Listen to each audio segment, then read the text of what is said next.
Salut tout le monde, j'espère que vous allez bien. On se retrouve aujourd'hui pour la 6e vidéo de la semaine.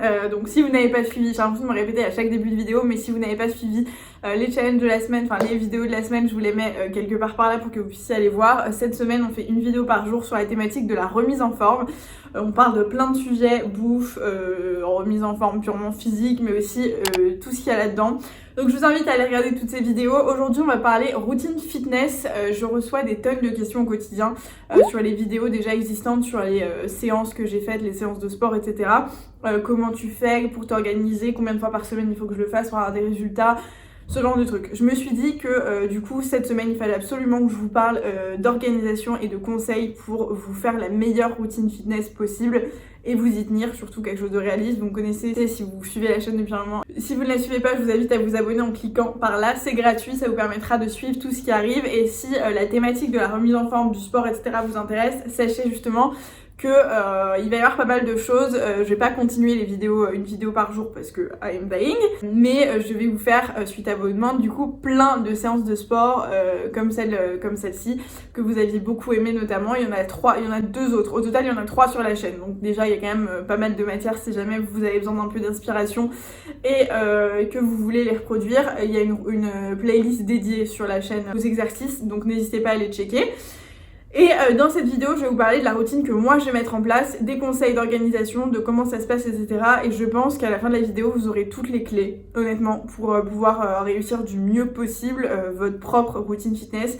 Et surtout pour pouvoir la créer de toutes pièces, parce que moi j'ai beaucoup de mal à me dire que on est tous égaux à ce niveau-là. Au contraire, je pense qu'on a tous des métabolismes, des objectifs et des moyens différents d'y arriver. Donc je pense que c'est important de réussir à se construire sa propre routine pour maintenir le cap et pour surtout que ça dure dans le temps. Parce que dans ce sujet-là, c'est quand même le plus important. Donc si vous n'arrivez pas à vous y tenir, vous n'aurez pas de résultat, vous serez frustré et c'est un cercle vicieux, quoi. Donc première chose à faire absolument, c'est vous fixer des objectifs qui soient réalistes et qui soit évolutif surtout. C'est une thématique qui est absolument pas figée et au contraire l'intérêt c'est d'évoluer là-dedans et de pouvoir faire de plus en plus, que ce soit sur l'intensité, sur la longueur, sur les exercices, sur le poids que vous portez, sur tout ça.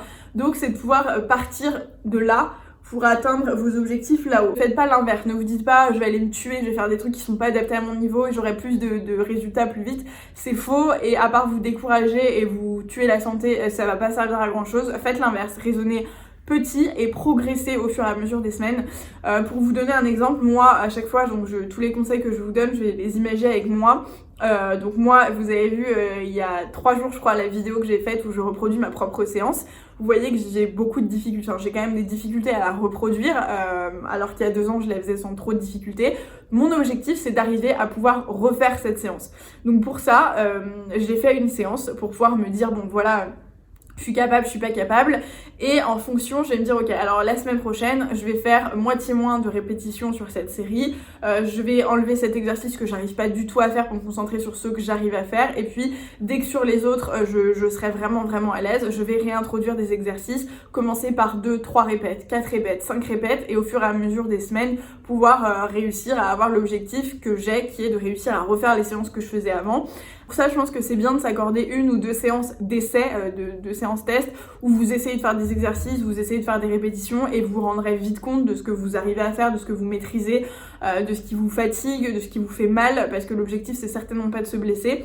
Et en fonction, vous adapterez vos séances et vos objectifs et surtout votre organisation.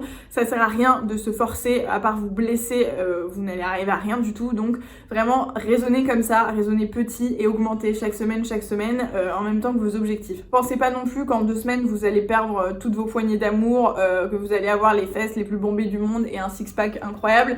Quand je vous parle d'objectifs réalistes, oubliez Instagram, oubliez les magazines, oubliez tout ça. On vous le dit assez souvent je pense, mais tout ce que vous voyez est globalement assez fake. Il est hyper simple de retoucher des photos, même les fitness girls que vous suivez, je pense qu'elles se ressemblent même pas dans la vraie vie, donc gardez-le bien en tête pour pouvoir éviter de vous mettre des pressions qui n'ont pas de sens et qui n'ont pas lieu d'être. Soyez réaliste avec vous-même. Mon conseil qui pour moi est primordial et pour moi c'est vraiment la clé, c'est la régularité. Une fois que vous avez vos objectifs fixés, vous fixez une espèce d'emploi du temps en fait. Enfin moi c'est comme ça que je fonctionne, et moi pour vous donner un exemple du coup, je vais faire une séance tous les 2 jours. Donc je vais pas me dire forcément le lundi, le mardi, le jeudi, parce qu'on a toujours des excuses et des trucs qui viennent se caler dans notre emploi du temps. Donc je vais me dire un jour off, un jour in, un jour off, un jour in. Enfin, vous voyez l'idée. Je trouve que pour moi en tout cas, dans mon cas spécifique, c'est beaucoup plus simple de raisonner comme ça. Si ça vous correspond aussi, pensez-y. Donc moi par exemple, comment je vois les choses, la séance 1 de la semaine, c'est une séance bas du corps. La séance 2 de la semaine, donc 2 jours plus tard, ça va être une séance haut du corps. Et la séance 3, ça sera une séance plutôt cardio-abdos.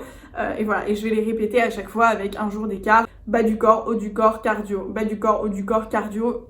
Voilà, donc moi ça me permet de m'organiser comme ça. Et justement c'est ce que je vous disais au début de vidéo, abonnez-vous si jamais vous voulez voir plus de séances, parce que du coup moi les séances dont je vous parle là, c'est des séances que je vais vous filmer pour que vous puissiez les reproduire aussi chez vous si vous avez envie de les intégrer à votre routine de sport. Donc il y aura une nouvelle séance bas du corps, une séance haut du corps et une séance cardio / abdos fessiers, tout ça à un niveau plutôt débutant, mais encore une fois c'est ce que je vous dis, c'est des choses que au fur et à mesure de votre évolution vous pourrez rajouter, répète, vous pouvez ajouter du poids, ce genre de choses, et ce qui est une séance débutant peut se transformer en une séance intermédiaire, en une autre séance même si vous avez un meilleur niveau, etc. Donc moi j'aime bien partir sur cette base avec des choses que j'apprends à maîtriser, que je maîtrise, et une fois que je les maîtrise, bam, on augmente jusqu'à arriver à faire quelque chose de très solide, mais toujours avec régularité. C'est la clé, se dire que tu vas faire une séance une fois tous les 6 mois, une séance mastoc avec 23 000 répètes où tu vas mourir et tout, ça n'aura aucun effet versus aller progressivement mais de manière hyper régulière. Donc pour moi c'est la clé, la régularité. Faites-vous un emploi du temps, mettez-vous des trucs qui sont réalistes encore une fois dans votre organisation. Si vous savez que vous n'arriverez pas à faire du sport une fois tous les 2 jours, et bah partez sur une fois tous les 3 jours, ça sera beaucoup mieux que rien du tout. Voilà, donc moi je me dis une fois tous les 2 jours et je me cale 30 minutes. Simplement se fixer des jours, il faut se fixer donc les séances, et surtout créer ces séances en fonction du temps qu'on a à accorder à cette activité. Pour moi c'est un peu irréaliste aussi et utopique surtout de se dire qu'on va adapter notre emploi du temps au sport, mais je pense que c'est plutôt l'inverse, c'est plutôt le sport qui doit s'adapter à notre emploi du temps, en tout cas quand c'est pas notre métier ou quand on n'est pas passionné ou quand on kiffe pas particulièrement, ce qui est souvent le cas malheureusement, mais justement le fait d'adapter le sport à ton emploi du temps permettra que tu apprécies davantage de le faire, tu le verras moins comme une contrainte. Où est-ce que je vois la nuance? Plutôt que se dire, bon en ce moment en plus avec le Covid et tout, il n'y a pas de salle de sport, donc tu perds moins de temps, tu fais tes séances chez toi. T'as encore moins de temps à accorder au sport parce que t'as pas le trajet, etc. Et puis t'as pas la motivation de te dire, ah, il faut que je sorte, machin. Moi je trouve que c'est pas plus mal dans un certain... Enfin en tout cas pour les gens qui étaient un peu flemmards et qui avaient pas envie, tu n'as plus d'excuses, t'es chez toi. Tu regardes ton emploi du temps de la journée et honnêtement... dégager par exemple 20-30 minutes par jour sur quelque chose que tu fais qui ne nécessite pas tout ton corps. Par exemple, tu regardes une série, et ta série, ton épisode il prend 45 minutes, et bah tu vas prendre 30 minutes de cette série pour faire ta séance. Je m'explique, ça veut pas dire que tu ne regarderas pas la série, ça veut dire que tu feras ton sport en même temps que de regarder la série. Une fois que tu maîtrises ta séance, t'as fait ta séance une fois, tu t'es déjà regardé dans le miroir pour apprendre à bien maîtriser tes mouvements, mais je vous en reparle après, etc. Tu connais ta séance, t'as plus besoin forcément de suivre quelqu'un ou voilà, tu maîtrises ta séance, t'as juste ton chronomètre à côté de toi ou ce genre de truc. Rien ne t'empêche de regarder ta série en même temps, d'écouter ta musique en même temps, d'écouter un livre audio en même temps, bref. Je pense qu'on est capable de se dégager ces 30 minutes pour faire ça en même temps qu'autre chose. Si vous arrivez même à vous dégager du temps parce que, je sais pas, vous avez vraiment beaucoup de temps libre et parfois vous arrivez même de vous faire chier, et que vous préférez vraiment vous concentrer sans rien faire d'autre, et vous l'ajoutez à votre emploi du temps. C'est juste que pour moi, souvent quand on se dit ça, ça termine en bah non, j'ai la flemme, machin. Alors que si tu te dis, au moment où je fais ça, en même temps je fais ma séance de sport, c'est joindre un peu l'utile à l'agréable, et ça peut vous aider à vous motiver par exemple, et surtout à arrêter de vous trouver des excuses de non j'ai pas le temps. Un conseil que je peux vous donner qui est un peu plus futile mais qui peut encore une fois vous aider à trouver une organisation et surtout une motivation et une routine, à vous organiser, vous structurer dans votre routine. C'est un peu comme quand tu vas réviser ton bac ou ce genre de truc, moi ou des examens quelconques, moi j'aimais bien faire des fiches, et dans les fiches pour pouvoir m'y retrouver, m'organiser, être motivée, etc. j'aimais y mettre de la couleur et pouvoir me retrouver avec des trucs qui me parlaient, des codes couleurs, le titre en gras, le machin, ce genre de trucs. Et bah là ça va être la même chose mais avec ce que vous avez, c'est-à-dire faire votre sport au même endroit, aux mêmes horaires, etc. Tout ce que je vous disais, et aussi par exemple avec des tenues spécifiques, s'acheter des belles tenues, des tenues qui nous font plaisir, même si juste pour être chez nous, on s'en fout, c'est un moment un peu qu'on subit en général au début en tout cas, après on y prend plaisir justement à force de s'accrocher, de voir des résultats, etc. Mais au début, en tout cas, c'est un peu parfois compliqué, soyons honnêtes. Donc, par exemple, vous dire, ma séance bas du corps, je vais porter mon legging violet. Ma séance haut du corps, je vais porter ma brassière à paillettes que j'adore. Et ma séance cardio, je vais porter mon jogging noir dans lequel je me sens bien, etc. Bref, s'accorder une tenue par séance et se dire par exemple que la séance que vous aimez le moins, celle qui est la plus douloureuse, vous mettez votre plus belle tenue pour vous sentir en bombe et vous donner des forces. C'est des trucs qui peuvent sonner hyper futiles et c'est complètement le cas, mais moi je vous dis, quand il s'agit de ce sujet, on a tous nos freins, on a tous ce genre de trucs et c'est un sujet sur lequel on a besoin de trouver des raisons de se motiver parce que c'est physiquement compliqué, et quand c'est physiquement compliqué, ton cerveau souvent il dit non, vas-y, flemme. Là non, là tu essayes de trouver des petits plaisirs là-dedans, et avant de pouvoir prendre du plaisir à faire même ta séance, trouver du plaisir à te dire que le fait de faire ta séance c'est un kiff parce que tu te sens bien, parce que tu te sens jolie, parce que tu mets ta belle tenue, parce que tu vas regarder ta série préférée en même temps, parce que ceci, cela, ça sera tout autant de stratagèmes qui vont te permettre de finalement t'habituer à le faire dans de bonnes conditions avant de réussir à purement avoir le kiff physique qui est de se sentir bien en ayant fait ta séance de sport parce que tu t'y es habitué, que ton corps s'y est habitué, que ton métabolisme s'y habitue et que tu en as besoin. Ça, y arriver, c'est pas tout de suite et il faut s'accrocher, donc trouver des petits stratagèmes, c'est vraiment une bonne idée, je pense.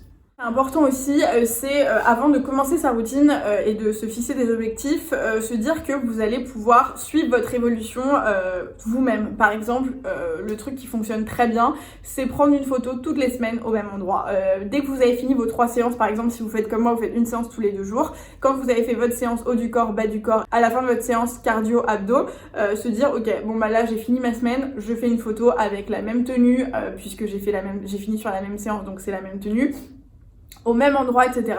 Et au fur et à mesure des semaines, vous allez finir par voir des petites différences et ça va être ultra motivant et ça va vous permettre de vous dire que ce que vous faites sert à quelque chose parce que très souvent, vous allez vous peser et c'est souvent une erreur parce que par exemple, si tu as une alimentation qui est correcte ou à l'inverse, que tu as un régime alimentaire qui correspond à ton activité physique, tu vas pas forcément perdre de poids. Ça, c'est encore un autre sujet. Mais du coup, tu peux te décourager en te disant bah, je perds pas de poids, ça veut dire que je stagne. Alors que pas du tout, en fait, tu peux complètement te muscler, complètement t'affiner, complètement te tonifier sans perdre 1 gramme et pourtant ta silhouette elle peut complètement changer. Donc c'est hyper important pour se motiver de prendre des photos, aussi pour réaliser, soyons honnêtes, d'où on part. Moi c'est quelque chose à chaque fois qui est très difficile. Les premières photos par exemple quand j'ai arrêté le sport, là quand il s'agit de reprendre après ma grossesse avec mon corps qui a changé vraiment et tout, c'est genre l'enfer, j'ai envie de me tirer une balle, je me dis mais c'est horrible. Et pourtant dans 2 mois, 3 mois, 4 mois, je serais très contente quand j'aurai mes nouvelles photos de me faire des petits avant-après, de voir l'évolution et de me dire ah je pars de là et j'arrive à ça, je suis hyper contente. Le dernier conseil que je vais vous donner qui correspond un peu à tout ce que je vous disais, c'est pouvoir être capable de se ménager. Si vous êtes en train voilà, vous avez votre routine qui est fixée, vous savez que vous accordez tant de temps, tel jour ou tous les tel jour avec telle tenue, à tel endroit, etc. pour répondre à tel objectif, une fois que vous savez ça, vous vous y tenez. L'important, en revanche, c'est de quand même toujours écouter son corps. Il n'y a rien qui est figé, c'est ce que je vous disais. Donc c'est bien d'avoir une routine, c'est bien aussi de s'écouter. Si un jour vous avez un regain d'énergie monstrueux et vous voulez accorder 2 fois plus de temps à votre séance de sport, vous n'allez pas faire plus de répètes ou machin. Vous allez vous dire bon bah je vais faire plus d'étirements ou je vais enchaîner une séance bas du corps, haut du corps ou je vais faire de la cardio en plus. Voilà, écoutez-vous, rien n'est figé. À l'inverse, si un jour vous n'arrivez pas à faire aussi bien que la semaine dernière, etc., vous dites pas que vous êtes une sombre merde ou quoi que ce soit. Dites-vous juste qu'il y a plein de facteurs qui peuvent expliquer ça et c'est hyper important de se ménager. Le sommeil, l'alimentation, l'eau, le bien-être mental, ce qui se passe dans votre vie, tout ça, ça peut expliquer des variations dans comment vous vous sentez avec votre corps et ce que votre corps est capable de faire. Donc c'est hyper important de l'écouter, de le prendre en compte et de jamais passer outre, ne jamais vous dire que vous allez forcer parce que ce que je vous dis, vous allez juste risquer de vous blesser. Donc quand ça va et si vous voulez faire plus, faites plus. Quand ça va pas, ça ne va pas et ne forcez pas. Faites le minimum, mais au lieu d'aller faire des efforts qui risquent de vous blesser, dites-vous bah non, aujourd'hui je me fais juste une séance d'étirement, je me fais juste une séance de respiration, je me fais un truc qui me fera du bien là-dedans et j'ai pas envie de me mettre une pression alors que j'ai pas envie de le faire aujourd'hui. Mais quand même, accordez-vous le temps que vous avez consacré dans votre routine à cette séance de sport, à faire quelque chose pour votre corps. Ne vous dites pas je ne le fais pas du tout, mais dites-vous ok, je prends quand même mon tapis, je vais juste aujourd'hui je me sens pas bien pour telle et telle raison, je suis fatiguée, bon bah je vais faire une séance respiration de 30 minutes avec la même tenue, etc. Ça m'aura quand même fait du bien. Du coup, si vous deviez retenir 2-3 trucs, c'est en gros privilégier la qualité à la quantité et la régularité est la clé absolue. Quand je parle de qualité à la quantité, c'est ce que je vous disais tout au long de la vidéo, c'est plutôt que de vous dire ah il faut que je force, je vais faire ce que la séance d'un tel ou d'un tel, même si ça me tue, que j'y arrive pas, je sens que je fais mal les mouvements, mais je pense que je vais avoir des objectifs, non c'est faux.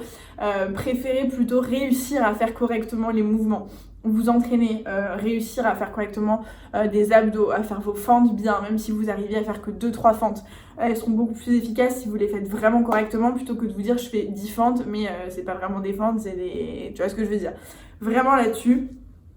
Faites-vous aider par exemple sur vos premières séances, demandez à votre mère, votre père, votre soeur, votre mec, votre meuf, n'importe qui de vous dire voilà la posture, par exemple montrer une photo de l'exercice que vous voulez faire ou une vidéo et faites-le devant la personne ou devant votre miroir ou filmez-vous en train de le faire, c'est encore un très très bon exercice. Moi quand je me suis filmée là pour refaire la série que j'avais faite il y a 2 ans, je me suis rendu compte que mes postures n'avaient plus rien à voir, le dos est hyper mal placé, même mes jambes quand je fais des squats, vraiment filmez-vous ou demandez à quelqu'un de vous regarder pour pouvoir améliorer votre posture et le faire correctement. Vaut mieux partir sur une base légère, ce que je vous disais, en faisant 2-3 répètes, mais les faire correctement. Et puis la semaine d'après, rajouter une répète, et rajouter une répète, et rajouter une répète. D'ici 2-3 mois, vous aurez bien maîtrisé l'exercice et vous pourrez faire autant de répètes que vous voulez et vous les ferez correctement et ça aura beaucoup plus d'impact. Donc vraiment, faites correctement plutôt que beaucoup et faites-le de manière régulière, persévérez en fonction des objectifs réalistes que vous vous êtes fixés. Vraiment c'est la clé, il n'y a rien sans rien, évidemment il faut du taf, mais trouvez des choses qui vous motiveront à y arriver. J'espère que cette vidéo vous aura été utile, vraiment de tout cœur, c'est complètement l'objectif, c'est de pouvoir vous faciliter un petit peu la vie dans l'élaboration de votre stratégie fitness pour réussir à faire un truc qui vous ressemble et qui correspondra à vos objectifs. J'espère que ça vous aura aidé, si c'est le cas n'hésitez pas à mettre un like et à me le dire dans les commentaires, ça me ferait très plaisir. Moi je vous retrouve demain pour la dernière vidéo de la semaine du coup, et puis surtout on se retrouve d'ici quelques temps, vous allez voir au fur et à mesure des semaines, je vais vous sortir des petites séances, ce que je vous disais, donc si ça vous intéresse, restez connectés, je sais que ça vous avait beaucoup plu. C'est quand même beaucoup de taf de pouvoir vous fournir du travail de qualité là-dessus et c'est pas mon job, je suis pas coach sportif ou quoi que ce soit, donc j'essaye de le faire correctement et de prendre mon temps, mais ça arrive, donc restez connectés. On se retrouve demain du coup et je vous fais plein de bisous. Ciao!